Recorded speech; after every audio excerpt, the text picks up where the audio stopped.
My son made me walk 5 miles to his graduation because he was too ashamed to pick up his own mother. When I finally arrived, exhausted and proud, he looked me straight in the eye and pretended he didn't know who I was. That was the moment I realized the boy I'd sacrificed everything for had grown into a man who saw me as his biggest embarrassment. But what he didn't know was that his rejection would become the catalyst for the most powerful transformation of my life. By the time I was done, he'd learn exactly what it costs to throw away the woman who gave you everything. But before I begin my story, let me know in the comments where you are listening from and what time it is. I just want to know I'm not alone in this. And if you feel moved by what you hear, consider subscribing. It helps give me the strength to speak my truth. Now let's get into my story. My name is Rose Martinez, and I need you to understand something about the day that changed everything. It wasn't just about a 5-mile walk or even about being ignored at a graduation ceremony. It was about the moment a mother realizes that unconditional love doesn't guarantee unconditional respect. And sometimes the people who owe you the most are the ones most eager to pretend they owe you nothing at all. I raised Miguel alone from the time he was 8 years old. His father, God rest his soul, died in a construction accident when a crane collapsed at the job site. One minute I was packing Roberto's lunch in brown paper bags, kissing him goodbye at the kitchen door, and the next I was identifying his body at the county morgue. Miguel took it hard, what child wouldn't? But I held us together with spit, prayer, and the kind of stubborn love that refuses to quit even when the lights get shut off. I worked 3 jobs to keep us afloat. Mornings at the laundromat, folding other people's clothes until my fingers were raw from the bleach. Afternoons cleaning houses in the wealthy part of town, scrubbing toilets and polishing floors while rich women complained about their manicures. Evenings at the diner, serving coffee and pie to truckers and insomniacs until my feet screamed inside my worn-out shoes. I'd come home smelling like industrial detergent and French fry grease, but Miguel would be there doing his homework at our little kitchen table, and that made every ache worth it. When he graduated high school as valedictorian, I cried so hard they had to bring me tissues during his speech. I was sitting in the front row wearing the navy blue dress I'd bought at Goodwill and altered myself, my hands shaking as I watched my brilliant, beautiful boy, tell an auditorium full of people about perseverance and dreams. He looked right at me during the part about overcoming obstacles, and I felt my chest swell with pride so big I thought it might burst. My mother, he said into that microphone, his voice clear and strong, taught me that education is the one thing nobody can take away from you. The applause was thunderous, but all I could hear was my own heartbeat and the memory of every night I helped him with algebra at this same kitchen table, every parent-teacher conference I attended in my work uniform because I couldn't afford to miss hours, every sacrifice that led to this moment. State University offered him a full academic scholarship. Full ride, they called it. I remember sitting in the financial aid office while they explained the terms, my hands folded in my lap, trying not to let them see how my eyes were tearing up with relief. All those years of choosing between groceries and electricity, all those nights I went to bed hungry so Miguel could have seconds, it was all worth it for this piece of paper that meant my son could become anything he wanted. During college he called every Sunday, regular as clockwork, 2 p.m., right after I got home from church. He'd tell me about his classes, his professors, the internship he'd landed at an engineering firm. Sometimes he'd put me on speaker while he studied, just so I could hear him turning pages, scratching notes.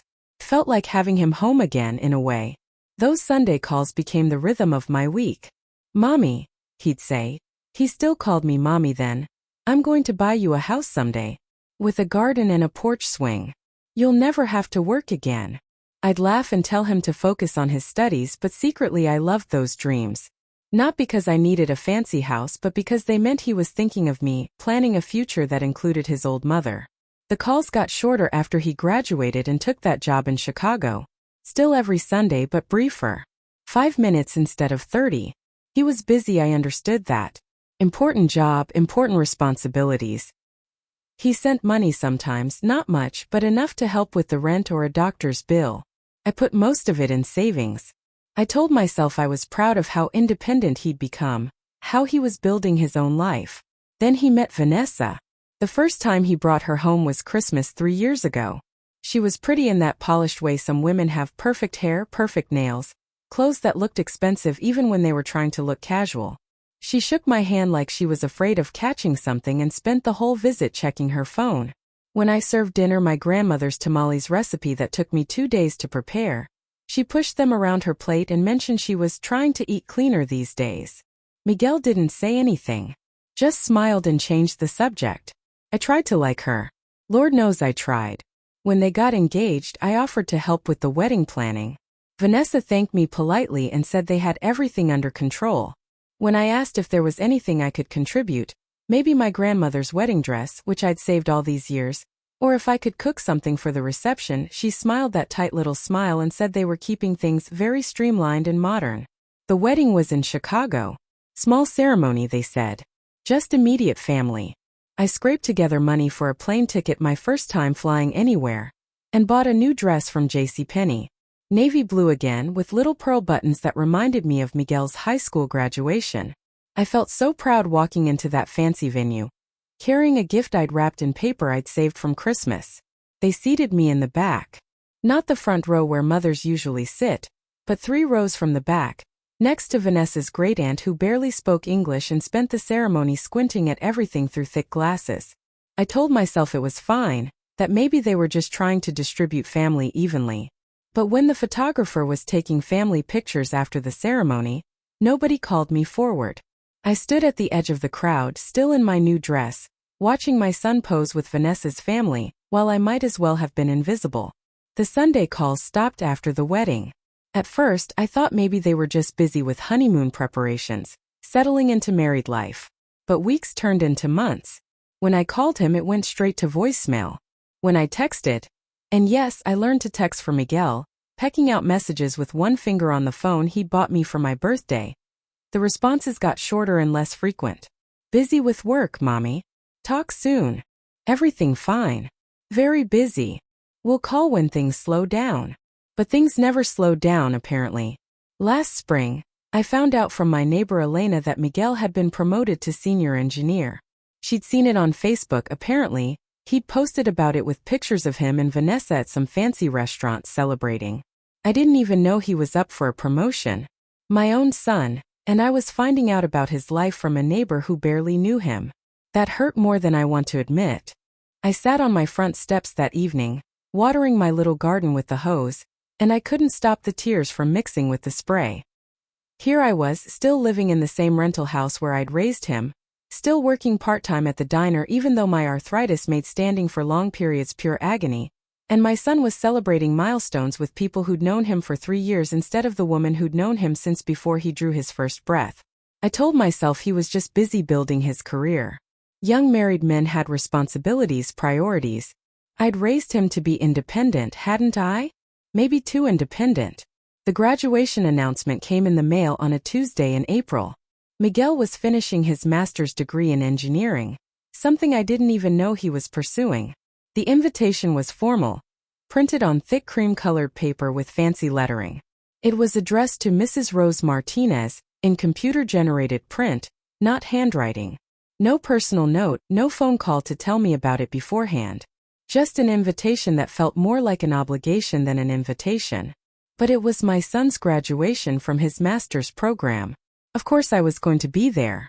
I called him that evening, my heart hammering as the phone rang. He answered on the 4th ring, sounding distracted. Hi, Mommy. Miguel Mijo, I got your graduation invitation. I'm so proud of you. A master's degree, imagine that. Yeah, thanks. It's just a formality, really. The important stuff was finishing the coursework. Still, it's wonderful. I can't wait to see you walk across that stage. When should I fly in? I want to make sure I get good tickets this time. Maybe stay a few extra days so we can visit properly. There was a pause. A long pause. The kind of pause that makes your stomach drop. Actually, Mommy, about that. The ceremony is... It's going to be pretty busy. Lots of chaos, you know? Maybe it's better if you watch the live stream from home. They're broadcasting the whole thing online now. I blinked, holding the phone tighter. Watch it online? Miguel, this is your graduation. I want to be there. I want to see you in person. I know. It's just... Vanessa's whole family is coming. Her parents are already being weird about seating arrangements in hotel rooms. It's just easier if we keep things simple. Easier. There was that word again. Like my presence at my own son's graduation was a complication to be managed. I don't need special arrangements, Mijo. I just need to be there. I can book my own hotel, rent my own car. I won't be any trouble. Mommy, please. Can we not make this complicated? I'll call you right after, okay? We'll FaceTime so you can see everything. I felt something crack inside my chest. Not break completely, but crack. Like a windshield with a small stone chip that you know is going to spread into something bigger. Miguel, I said quietly, I changed your diapers. I held your hand on your first day of kindergarten. I sat through every school play, every parent-teacher conference, every baseball game, even though we couldn't afford the gas money sometimes. I worked 3 jobs so you could go to college. And you're telling me I can't come to your graduation because it's complicated. Don't do that. Don't make this about guilt. You did what you did because you wanted to. I never asked you to sacrifice everything for me. Never asked. Like love was something that required a formal request. I didn't sacrifice everything, Miguel. I invested everything. In you. In your future. And I thought that future included me. It does include you. Just at a distance. Look, I have to go. Vanessa's calling. We'll talk soon, okay? He hung up before I could say goodbye. I sat in my kitchen that night, staring at the graduation invitation propped against the salt shaker. The ceremony was in 3 weeks. 3 weeks to decide whether to respect my son's wishes or show up anyway. 3 weeks to figure out how I'd gotten from being the mother he thanked in his valedictorian speech to being the complication he wanted to manage from a distance. But somewhere between the hurt and the confusion, something else was growing. Something that felt like steel wrapped in silk. I'd walked through fire to raise that boy. I'd earned my place at his graduations, his celebrations, his life. And if he thought he could erase me with a phone call and some weak excuses about seating arrangements, he was about to learn something about the woman who taught him everything he knows about persistence. I picked up the invitation and read it again. The ceremony was at 2 p.m. on a Saturday. The university was about a 6-hour drive from my town. I could take the bus partway, maybe catch a ride for the rest. I had 3 weeks to figure out the logistics. But I was going to be there. Whether Miguel wanted me there or not. I spent the next 2 weeks planning like I was organizing a military operation. I called the university and asked about parking, about the layout of the campus, about where the ceremony would be held. I studied maps online, figured out bus schedules, calculated costs down to the last dollar. I bought a new dress, deep green this time, with small gold buttons that caught the light when I moved. I got my hair done at the salon where Elena's daughter worked, spending money I probably shouldn't have but feeling like I deserved to look nice for my son's big day. 3 days before the graduation, I called Miguel one more time. I'm coming, I said without preamble when he answered. Mommy, we talked about this. No, you talked. I listened. Now I'm talking. I'm your mother.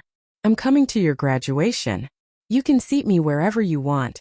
Introduce me to whoever you want, but I'm going to be there. This is exactly what I was trying to avoid. Drama. Complications. Miguel Antonio Martinez, I said, using his full name the way I used to when he was 8 years old and tracking mud through the house. The only drama here is you trying to pretend your mother doesn't exist. I'll see you on Saturday. I hung up before he could argue. The bus trip to Chicago took 12 hours with transfers. 12 hours of cramped seats and diesel fumes, and the kind of bone-deep exhaustion that comes from sitting too long in uncomfortable positions.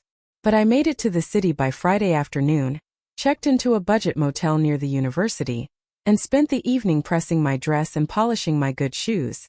Saturday morning I woke up before dawn. My back ached from the motel mattress, and my arthritis was acting up from the long bus ride, but I felt more determined than I had in months. I showered, dressed carefully, pinned on the little gold earrings Miguel had given me for my 60th birthday, and took a long look at myself in the motel mirror. I looked like a mother. A proud mother who'd earned her place at her son's graduation. The university was bigger than I'd expected, sprawling across several city blocks with buildings that looked like castles. I followed the signs and the crowds of families dressed in their Saturday best, all heading toward the main auditorium. The closer I got, the more my heart started hammering. I found the auditorium and showed my ticket to the usher. She directed me to a section about halfway back, not the front row, but not the very back either. Good enough. I settled into my seat and looked around at the other families.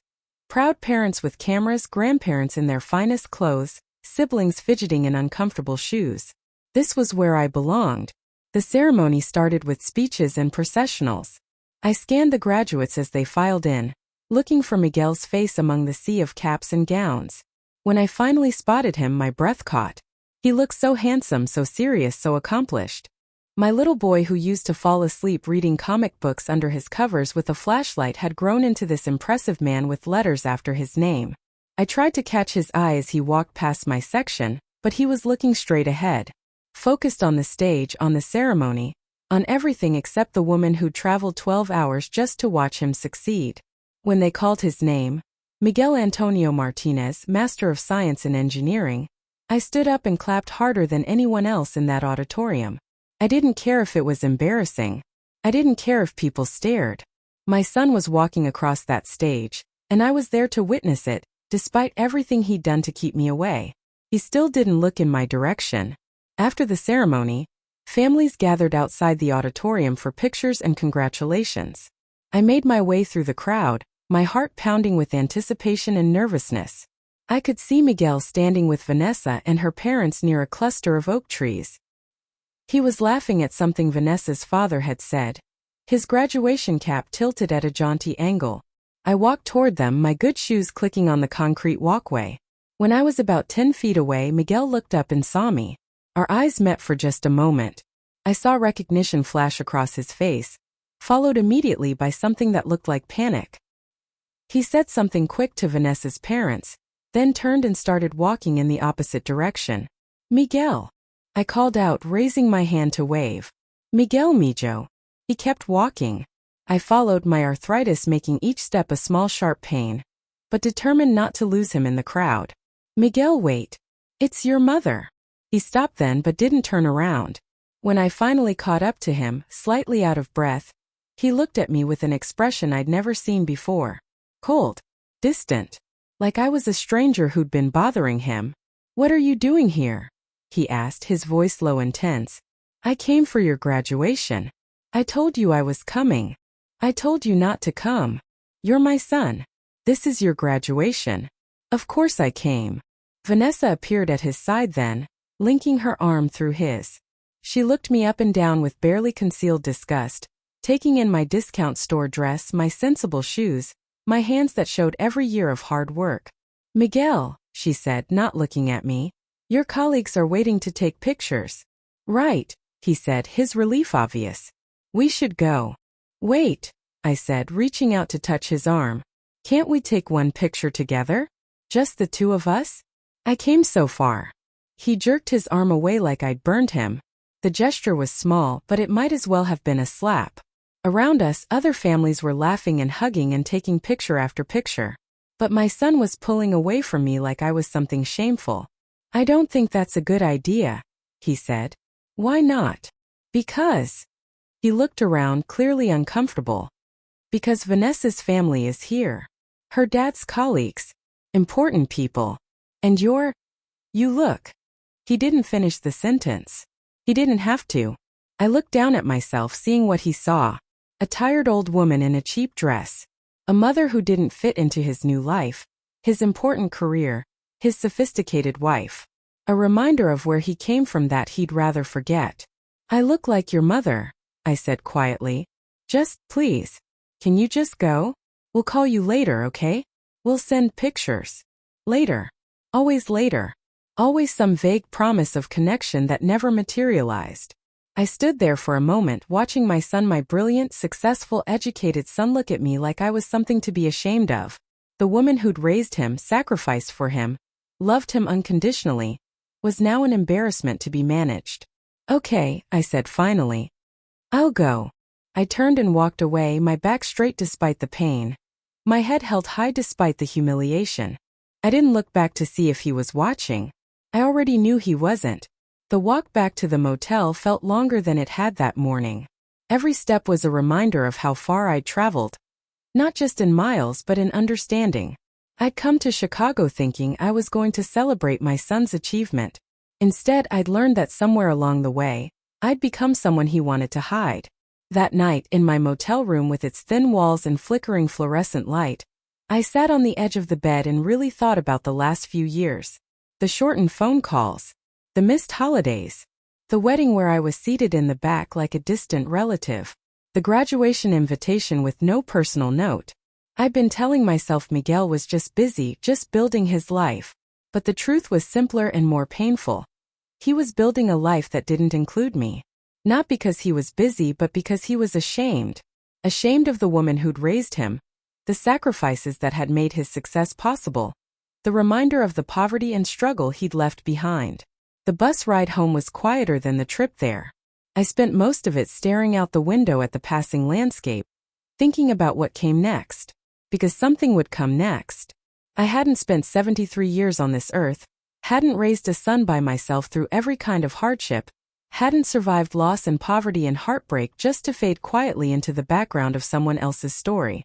Miguel thought he could pretend I didn't exist. He thought he could erase me from his narrative, reduce me to an inconvenient complication to be managed from a distance. He was wrong. I got home late Sunday night, tired to my bones but clearer than I'd been in years. I had work to do, plans to make, because if my son wanted to treat me like a stranger, maybe it was time I started acting like one. And maybe it was time he learned what he'd actually lost when he decided his mother wasn't worth acknowledging in public. As I unlocked my front door and stepped into the little house where I'd raised him, where every room held memories of the boy he used to be, I made myself a promise. Miguel was about to get an education in consequences. And this time, the lesson wasn't going to come with unconditional love and second chances. This time, the lesson was going to cost him everything. The morning after I got back from Chicago, I woke up feeling like I'd been hollowed out with a spoon. Not empty exactly, but scraped clean. Like all the soft parts that used to cushion my heart had been carved away, leaving something harder underneath. Something that had been waiting a long time to see daylight. I made my coffee strong and black, the way Roberto used to drink it, and sat at my kitchen table with a yellow legal pad and a pen. At the top of the page, I wrote Miguel Antonio Martinez, in careful block letters. Under that, I started making a list. Not a list of grievances, though Lord knows I had plenty. A list of facts. Cold hard facts about the life I'd built for my son and what it had cost me. Because if Miguel wanted to treat our relationship like a business transaction, maybe it was time I started keeping better books. Item 1: Miguel's education. 4 years of state university full scholarship, but I'd still paid for books, supplies, a laptop, spending money. I'd kept every receipt in a shoebox under my bed, old habit from the lean years when every penny had to be accounted for. I pulled out that box and started adding. $14,847 over 4 years. Money I'd scraped together from tips at the diner, from cleaning houses on weekends, from selling my grandmother's jewelry piece by piece. Item 2. The master's degree I hadn't even known he was pursuing. I went online. Yes, I'd learned to use the computer, another skill I'd picked up for Miguel's sake, and looked up the tuition costs. Even with his job paying for most of it, there would have been expenses. Books, fees, that graduation cap and gown I'd watched him wear while he pretended not to know me. I estimated conservatively, another $3,000. Item 3. The help I'd given him even after he moved to Chicago. The money I'd sent when he first started his job and complained about the cost of living. The emergency fund I'd wired when his car broke down. The cash I'd tucked into his Christmas cards every year, even when my own heat was getting shut off for late payment. Another $8,200 minimum. By the time I finished, the number at the bottom of the page made my eyes water. Not from sadness this time, from something sharper and cleaner. $26,047. $26,047 I'd invested in Miguel's future. A fortune for a woman who'd never made more than minimum wage. Scraped together $1 bill at a time. I'd called it love. Miguel had called it what I wanted to do. Apparently, what I'd really been doing was making very poor financial decisions. I tore the page off the legal pad and folded it carefully. Then I started a new list. This one was titled Assets. The house I lived in was a rental, but I'd been there for 15 years. Long enough to have rights, to have established tenancy that meant something. The landlord, Mr. Kowalski, was getting old and had mentioned several times that dealing with property management was becoming a hassle. Maybe it was time to have a conversation about purchasing. My savings account was modest, but it existed. I'd been putting away $5 or $10 a week for years, even when it meant eating beans and rice for dinner 4 nights straight. Emergency money, I'd called it. Mad money, my mother would have said. It had grown slowly but steadily into something substantial. Not enough to buy a house outright, but enough for a down payment. The job at the diner was part-time now, but Clara, the owner, had been after me for months to take over more of the bookkeeping. She was terrible with numbers and knew it. The position would come with a small raise and better hours.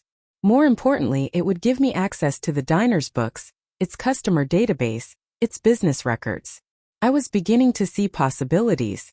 The insurance policy Roberto had left behind was small but solid. Whole life, not term. It had been building cash value for over 20 years. I'd never touched it, thinking of it as Miguel's inheritance. But insurance policies could be borrowed against. The money could be accessed while I was still alive to use it. By noon I had 2 lists, one showing what I'd invested in Miguel's ingratitude, and another showing what I had to work with. The numbers were interesting. More interesting than I'd expected. I put both lists in an envelope and walked to the bank. Teresa Gonzalez had been my loan officer for 8 years. Ever since I'd needed a small personal loan to cover Miguel's textbooks during his sophomore year. She was a sharp woman in her 40s, the kind who'd probably started as a teller and worked her way up through sheer competence. She understood people like me, people who counted every penny and meant what they said. "Mrs. Martinez," she said when I walked into her office, "how can I help you today?" "I want to talk about purchasing the house I'm renting," I said. "And I want to discuss borrowing against my life insurance policy." Her eyebrows went up slightly.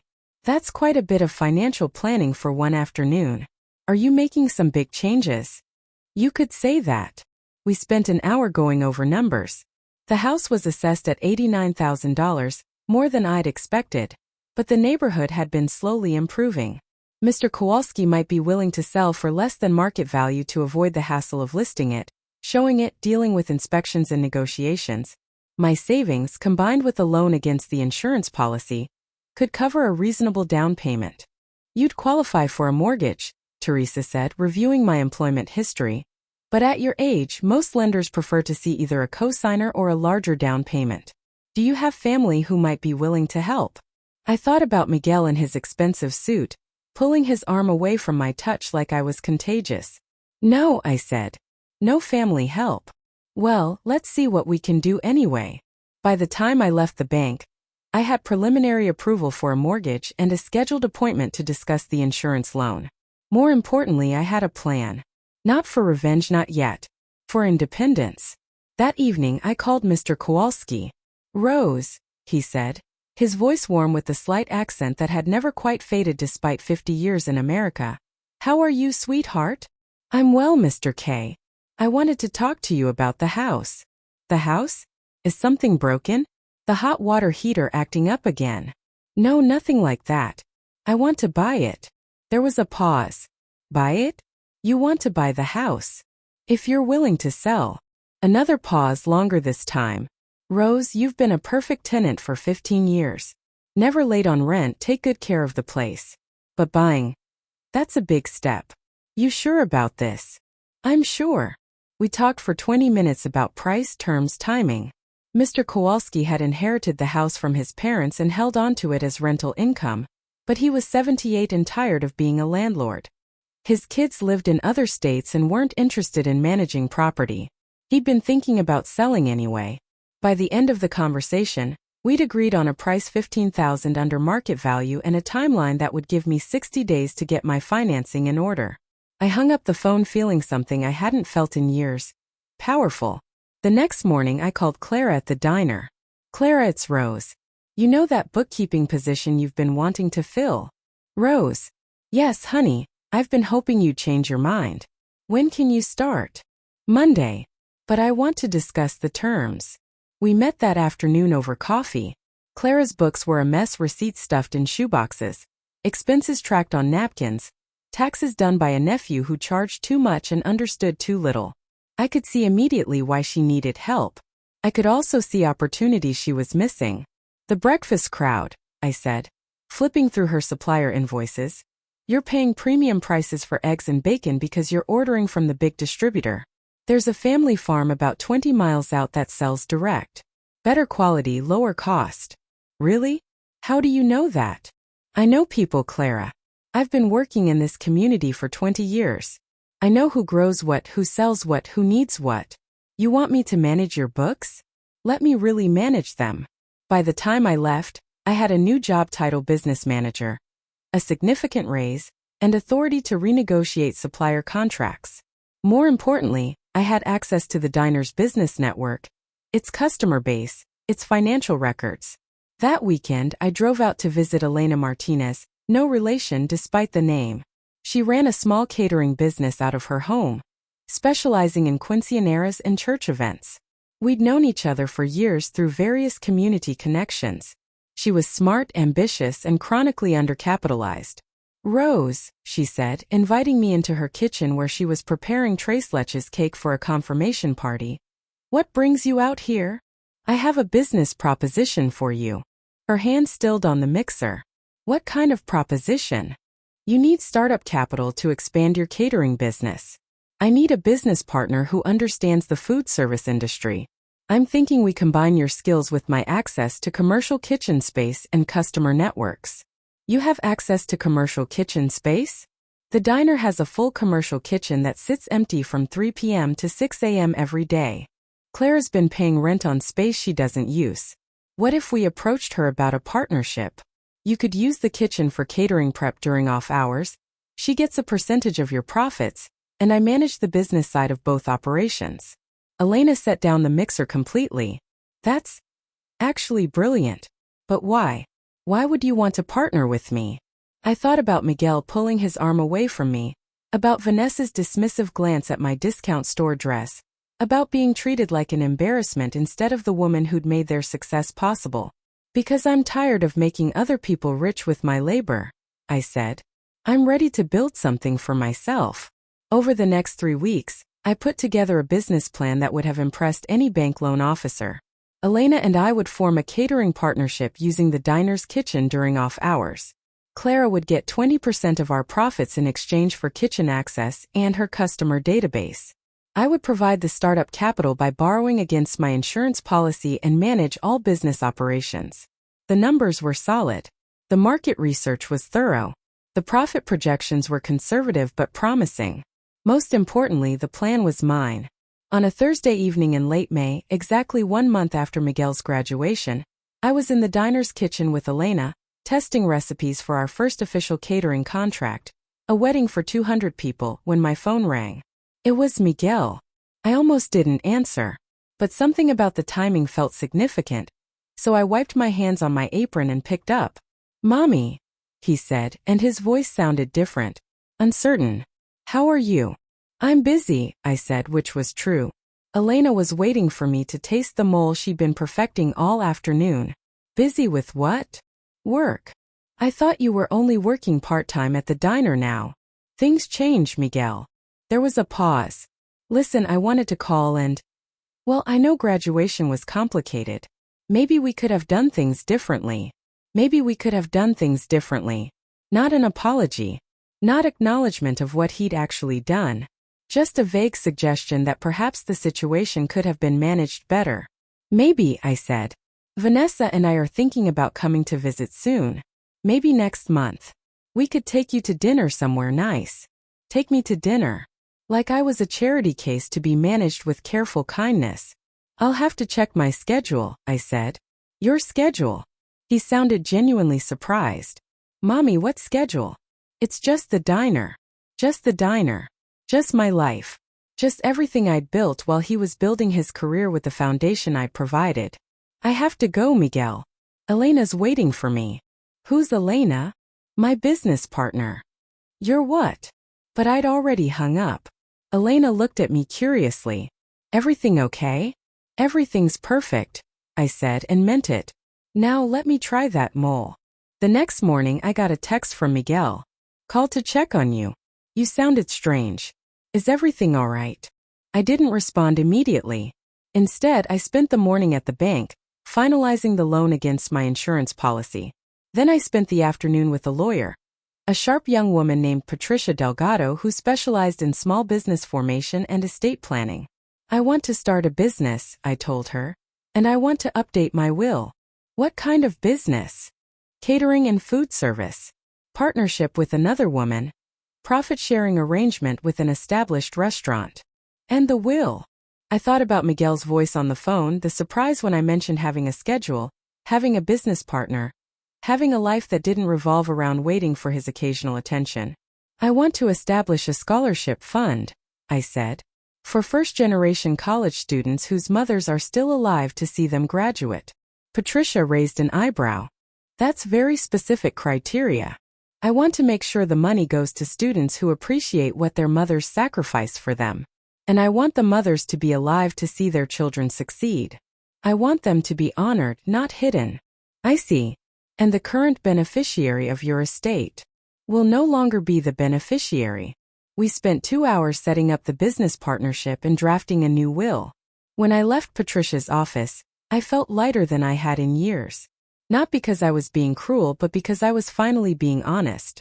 Miguel thought he could love me at a distance, acknowledge me when convenient, reduce me to an occasional phone call and a Christmas card.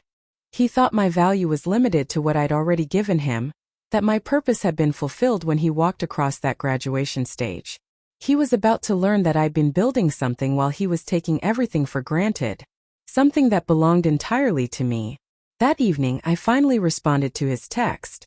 Everything is more than all right. Everything is exactly as it should be. He called immediately. Mommy, what does that mean? You're being weird. I'm being honest, Miguel. Maybe that seems weird because you're not used to it. What's that supposed to mean?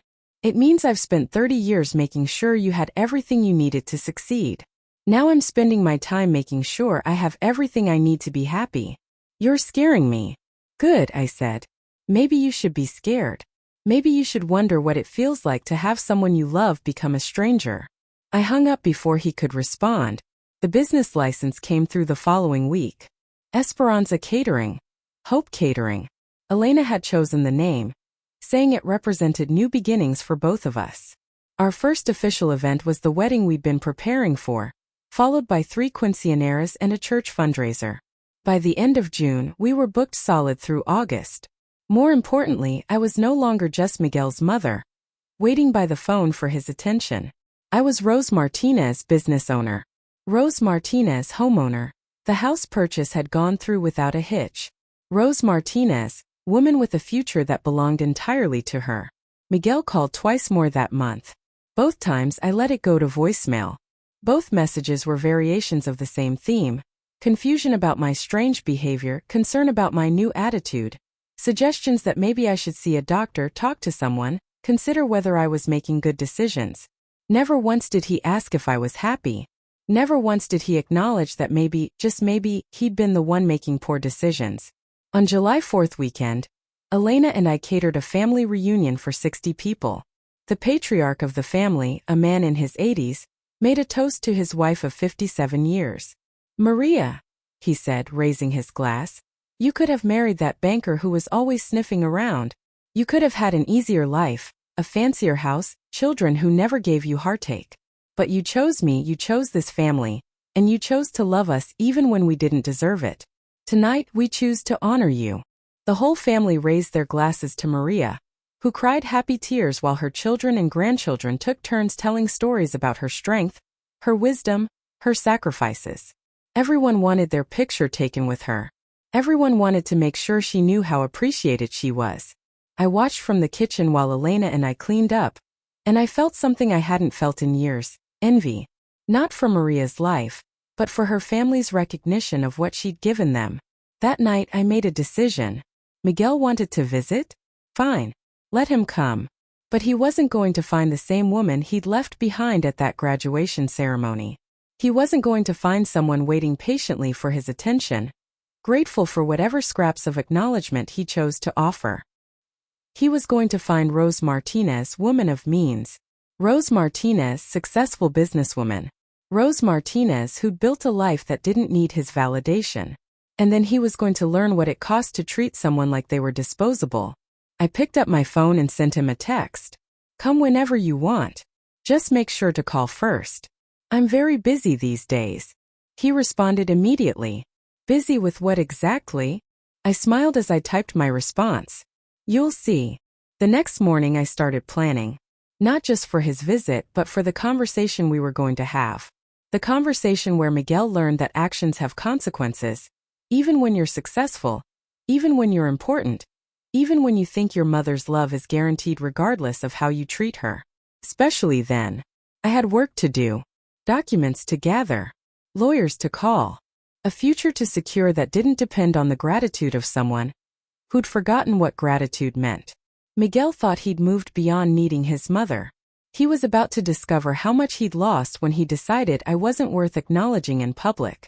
And this time the lesson was going to be permanent. Miguel called on a Tuesday in August to tell me he and Vanessa were coming for a visit the following weekend. His voice had that careful tone people use when they're trying to manage a situation they don't quite understand. We'll drive down Saturday morning, he said. Maybe take you to that steakhouse you always liked. Make a whole day of it. The steakhouse I always liked. I'd mentioned it exactly once 3 years ago, when he'd asked where I wanted to go for my birthday dinner. We'd never actually gone. Something had come up, as things always did when it came to spending time with his mother. That sounds lovely, I said, stirring the mole sauce. Elena and I were preparing for a quinceañera the next day. But I'll need to check my calendar. Your calendar? That same surprised tone from our last conversation. Mommy, it's just dinner. Just dinner. Just like it had been just a graduation. Just like I had been just a complication. I'll let you know, I said. I have Elena coming over tonight to go over the books for next month. We're expanding the business. What business? You keep mentioning this business.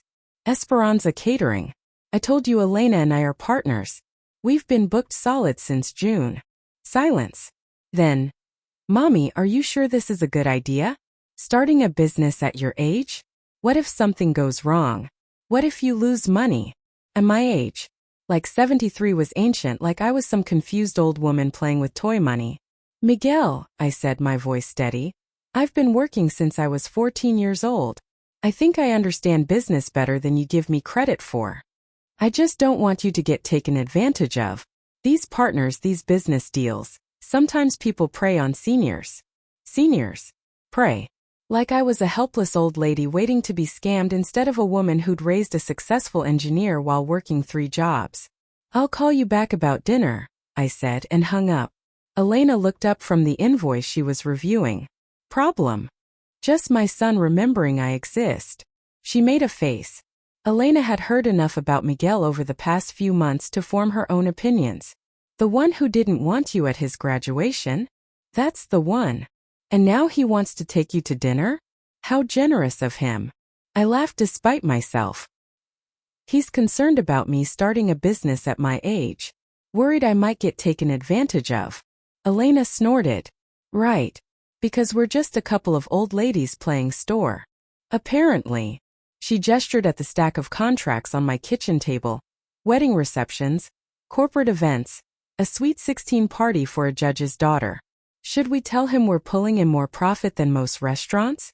Or that we're expanding into meal prep services next month? Let's keep that our little secret for now. That evening after Elena left, I sat down with the business books and really looked at what we'd built in less than 4 months. The numbers were impressive even to me. We'd started with my insurance policy loan as seed money, $15,000, and were already showing a profit. More importantly, we were building something sustainable, something that could grow. Clara had been so happy with our arrangement that she'd offered to sell us the diner when she retired next year. The asking price was reasonable, and with our current growth trajectory, we'd qualify for a business loan by spring. Elena and I could own the whole operation: restaurant, catering, eventually maybe a second location. I thought about Miguel's concern that I might get taken advantage of, and I almost laughed out loud. The only person who'd taken advantage of me in recent memory was my own son. I called him back the next morning. Saturday dinner works, I said. But I can't do the steakhouse. I'm catering an anniversary party that evening. How about lunch instead? There's a nice place downtown Esperanzas. Esperanzas? I don't think I know that place. It's new. Family-owned. Excellent food. Well, okay. If you think it's good. What time? Noon. And Miguel? Dress nicely. It's that kind of place. Saturday morning I woke up before dawn. Not from nerves, from excitement. I had plans for this lunch that went beyond sharing a meal with my son and his wife. I dressed carefully in a navy blue suit I'd bought the month before.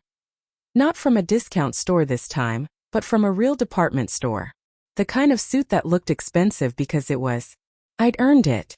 I paired it with the pearl earrings Miguel had given me for my 60th birthday, and the gold watch I'd bought myself when Esperanza Catering landed its first major contract. I looked in the mirror and saw a successful businesswoman.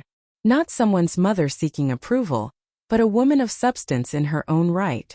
Elena had come in early to help with prep for the anniversary party, but she'd also set aside the private dining room for our lunch. The table was set with our best china, yes, we had best china now, and fresh flowers from the garden behind the restaurant. You sure about this? Elena asked, adjusting the centerpiece for the third time. I'm sure. And you want me to? Just be yourself. Be the business owner you are. Answer his questions honestly. She nodded, still looking nervous. Elena had heard enough stories about Miguel to understand the significance of this lunch. At exactly noon, I saw Miguel's car pull into the parking lot. A BMW newer and more expensive than the Honda he'd been driving when I last saw him. I watched through the window as he and Vanessa got out, both looking around with the careful expressions people wear when they're not sure what to expect. Miguel was wearing a button-down shirt and khakis, nice, but not quite dressed nicely as I'd requested. Vanessa was in designer jeans and heels, looking like she was slumming it. They both looked confused by the restaurant's exterior, which Elena and I had had professionally painted in warm terracotta with hand-lettered signage. I met them at the front door. Miguel, Vanessa, I said, kissing Miguel's cheek and nodding politely to his wife.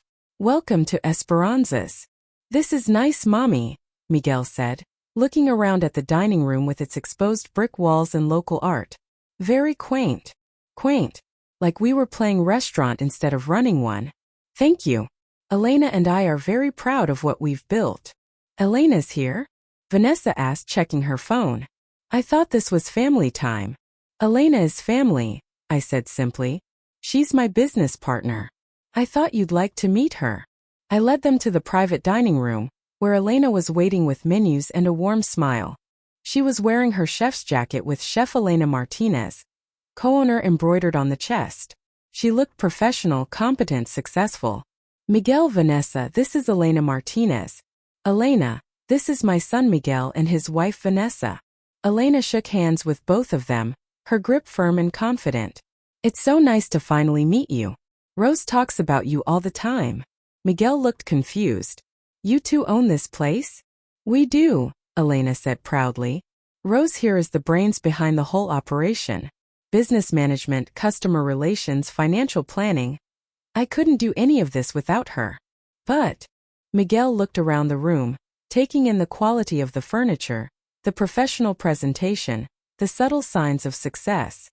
How long have you been open? For months, I said. Though we've been planning and preparing for almost a year. A year. His voice went up slightly. You've been planning this for a year and never mentioned it? I mentioned it several times. You were always too busy to hear the details. Vanessa was studying the menu with the expression of someone trying to find fault. This is all very ethnic, she said. Mexican-American fusion, Elena corrected smoothly. Traditional recipes with contemporary presentation. Our Mole Poblano won the Regional Food Service Award last month. Award? Miguel blinked. What award? The Southwest Culinary Excellence Award, I said. Elena accepted it on behalf of the restaurant. There was a lovely ceremony. You went to an award ceremony? For cooking. Elena's smile tightened slightly. For excellence in culinary arts and business innovation, yes. Rose and I both went. She gave a beautiful speech about the importance of supporting local businesses. Miguel stared at me like I'd announced I was joining the circus. You gave a speech? I've given several speeches lately. The Chamber of Commerce, the Small Business Association, the Women's Entrepreneurship Network. Apparently, people are interested in our success story. Over lunch, Elena's signature chicken mole with handmade tortillas and fresh guacamole, I watched Miguel struggle to reconcile the woman sitting across from him with his image of his mother as a simple diner worker waiting for his occasional attention. "This is actually very good," Vanessa admitted grudgingly, though she only picked at her food. "Thank you," Elena said. Rose developed the business plan that made all this possible. She secured the initial funding, negotiated our partnership with Clara at the diner, handled all the legal documentation. I'm the chef, but she's the reason we're successful. Funding. Miguel set down his fork. What funding? Mommy, where did you get money to start a business? From my insurance policy, I said calmly. I took a loan against the cash value. You borrowed against Dad's life insurance?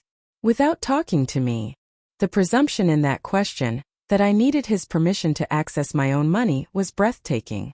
It's my insurance policy, Miguel. I can do whatever I want with it. But that was supposed to be. We never discussed. We never discussed it because it was never your business to discuss. The silence that followed was thick with tension. Elena excused herself to check on the anniversary party preparations, leaving me alone with my son and his wife. Mommy, Miguel said finally, his voice careful, I'm concerned about these big financial decisions. Starting a business, borrowing money, making investments. Maybe we should talk about getting you some help. Someone to look over these contracts.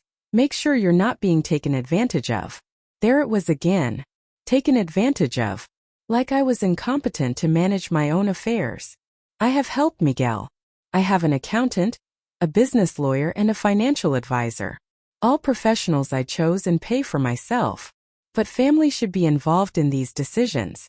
I have experience with finances, with business. Do you have experience with food service? With catering?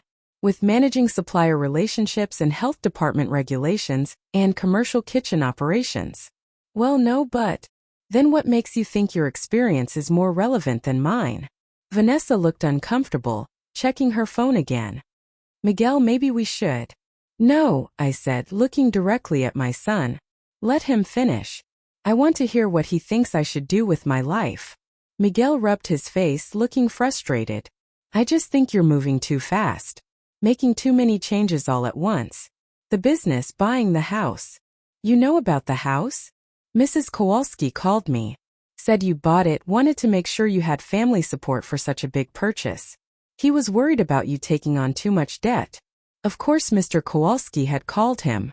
Sweet man, but old-fashioned in his thinking.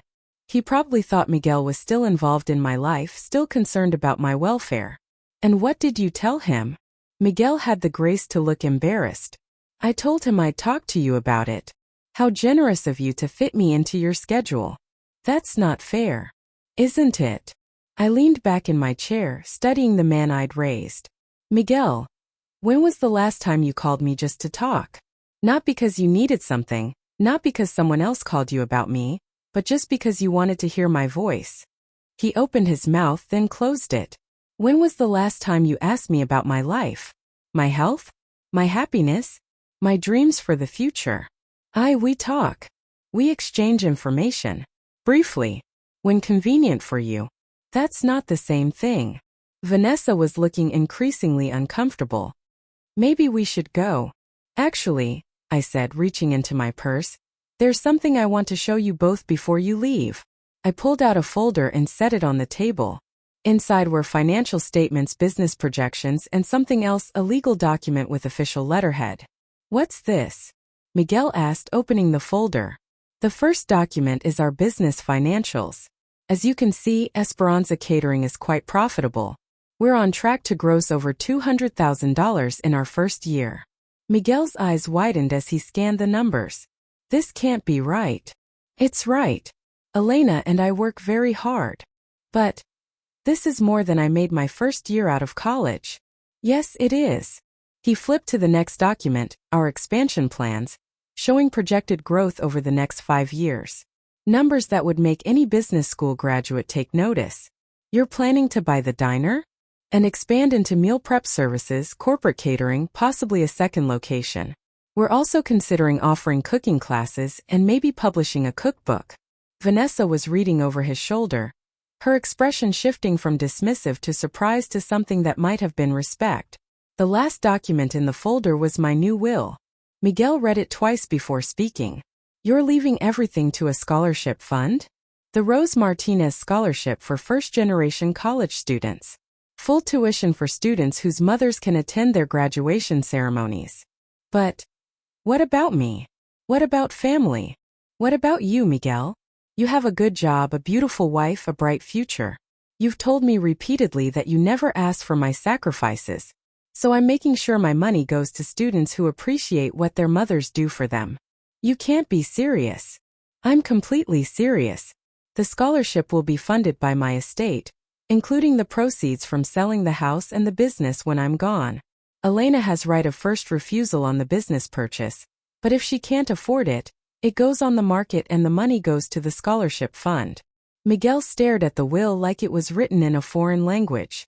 This is about the graduation, isn't it? You're punishing me because I didn't want you to make a scene. This is about you treating me like I was something to be ashamed of, like the woman who raised you, who sacrificed everything for your success, wasn't worthy of being acknowledged in public. I never said that. You didn't have to say it. You showed it. When you pulled your arm away from me. When you walked away instead of introducing me to your colleagues. When you looked at me like I was an embarrassment instead of the reason you were standing on that stage. I was stressed. It was a complicated day. It was the simplest day in the world, Miguel. Your mother came to see you graduate. That's all. But you turned it into something shameful because you've decided I don't fit into the life you've built. Vanessa cleared her throat. Maybe we should go. This is getting pretty heavy. Heavy? I looked at her directly for the first time since they'd arrived. What's heavy about a mother wanting her son to acknowledge her existence? That's not what happened, Miguel said quickly. Then tell me what happened. Explain to me why you couldn't take one picture with the woman who made your education possible. Because. He struggled with the words. Because you looked. I looked like what? Like you didn't belong there. The honesty of it hit like a physical blow. Finally, the truth. I didn't belong at my son's graduation. You belonged there as my mother. But the people there, they were professors, colleagues, important people in my field. And you were dressed like a woman who'd spent every penny she had on other people instead of herself? He didn't answer. Like someone who worked 3 jobs to pay for your education? Still nothing. Like your mother? Miguel buried his face in his hands. I'm sorry. I know how that sounds. Do you? Do you really know how it sounds to tell your mother she doesn't belong at your graduation because she looks like she raised you? I was wrong. I was stupid and wrong, and I'm sorry. Are you sorry, Miguel? Or are you just worried about what this will cost you? He looked up at me, and for a moment I saw the little boy who used to fall asleep in my lap while I helped him with homework. But that little boy was gone, replaced by a man who'd learned to see me as a liability instead of an asset. Both, he said quietly. I'm sorry I hurt you, and I'm scared you're going to cut me out of your life completely. I'm not cutting you out of my life, Miguel. You cut yourself out of mine. I'm just finally accepting it. What does that mean? It means I'm done waiting for you to remember that you have a mother who loves you. I'm done making myself smaller so you can feel bigger. I'm done pretending that occasional phone calls and awkward visits are enough to sustain a relationship. So what happens now? I closed the folder and put it back in my purse. Now you go back to your life in Chicago. You build your career, enjoy your marriage, become whoever you want to become. And I continue building mine. And we just don't talk anymore? We can talk anytime you want to have a real conversation with me. About my life, my business, my interests, my happiness. When you're ready to treat me like a person instead of an obligation. But the will stands. My money goes to students who value their mother's sacrifices. Students who want their mothers in the front row, not hidden in the back. Miguel and Vanessa left shortly after that. The lunch barely touched on their plates. I watched them drive away, Miguel's head bent as Vanessa gestured animatedly, probably telling him what he should have said, how he could have handled things better. Elena came back into the dining room after their car disappeared. How did it go? Exactly as I expected. Any regrets? I thought about that. About the little boy who used to help me fold laundry, who used to sing along to my Spanish lullabies, who used to tell me I was the best mama in the world. No, I said. No regrets. That evening, while Elena and I were cleaning up after the anniversary party, my phone rang. Miguel. Mommy, he said, his voice hoarse. Can we talk? Really talk. About what? About us. About what I did wrong. About how to fix this. I looked around the dining room of my restaurant, with its warm lighting and satisfied customers and the evidence of everything Elena and I had built together. Miguel, I said gently, there's nothing to fix. There's only truth to accept. What truth? That you grew up. That you moved away. That you built a life that doesn't include me, and you have every right to do that. But I have every right to build a life that doesn't depend on your approval or your occasional attention. I want to be part of your life. Then be part of it. Learn about my business. Meet my friends. Ask me about my day, my dreams, my plans for the future. Treat me like someone you're interested in, not someone you're obligated to check on. I can do that. Can you? Can you introduce me to your colleagues as the woman who raised you? Can you be proud of where you came from instead of ashamed of it? There was a long pause. I don't know, he said finally. But I want to try. It was the most honest thing he'd said to me in years. Then try, I said. But understand something, Miguel. I'm not the same woman who waited by the phone for your calls. I'm not the same woman who would have been grateful for whatever scraps of attention you chose to give me. I know my worth now, and I won't accept less than I deserve. What do you deserve? The same thing every mother deserves. Respect. Acknowledgement. Love that isn't conditional on how convenient I am, or how well I fit into your image of success. And if I can't give you that, then you'll have to live with the consequences. And so will I. 6 months later, Miguel called to tell me he was coming for a visit. Not with Vanessa, she was busy with work, but alone. He wanted to see the restaurant, meet Elena properly, maybe help out in the kitchen if we'd let him. I've been thinking about what you said, he told me. About treating you like someone I'm interested in instead of obligated to. I want to know about your life. Your real life, not just the version I assumed existed. All right, I said. Come on down. But fair warning, I'm very busy these days. We're opening the second location next month. The second location? Didn't I mention? We're expanding into the shopping district. Full restaurant, not just catering. Elena's hiring 3 new cooks, and I'm interviewing managers. It's very exciting. That's amazing, Mommy. I'm proud of you. It was the first time he'd said those words to me since his high school graduation. Thank you, Mijo. I'm proud of me too. The visit went well. Not perfect, we had 28 years of distance to bridge, but well. Miguel spent a full day learning about the business, asking intelligent questions, offering useful suggestions from his engineering background about kitchen efficiency and workflow optimization. He met our staff, our regular customers, our suppliers. He ate 3 full meals and asked for recipes. Most importantly, he listened when I talked about my life, my goals, my pride in what Elena and I had built together. On his last day, he asked to see my new house. I'd been renovating slowly, room by room, turning it into exactly what I wanted. Bright colors, comfortable furniture, a garden that was finally thriving. It's beautiful, he said, standing in my kitchen where a framed photo of his college graduation sat next to a picture of Elena and me accepting our culinary award. It looks like you. It is me. Finally. As he was getting ready to leave, he handed me an envelope. What's this? A check. For the money you spent on my education. With interest. I looked at the amount and nearly dropped the envelope. Miguel, this is too much. It's exactly what you invested in me, calculated with compound interest over the years. It's what you would have earned if you put that money in an index fund instead of spending it on my future. I don't want your money. I know, but I need you to have it. I need to pay back what I owe you, not just financially but symbolically. You invested in me when I had nothing to offer in return except potential. Now I want to invest in you. I looked at the check again. It was enough to buy the diner outright, to fund our expansion plans, to secure Elena's and my future. "There's one condition," he said. "What's that?" "Promise me that when you achieve something amazing, win another award, open another restaurant, whatever comes next, you'll call me. You'll let me celebrate with you instead of reading about it on Facebook or hearing it from the neighbors." I folded the check and put it in my purse. "Promise. But only if you promise me something in return. Anything. Next time you achieve something amazing, I want to be in the front row. Not the back. Not hidden away like something to be ashamed of. In the front row where mothers belong." "Deal," he said, hugging me tight. "Front row forever." A year later, Miguel was promoted to lead engineer on a major infrastructure project. The company held a reception to announce the promotion, and he called me personally to invite me.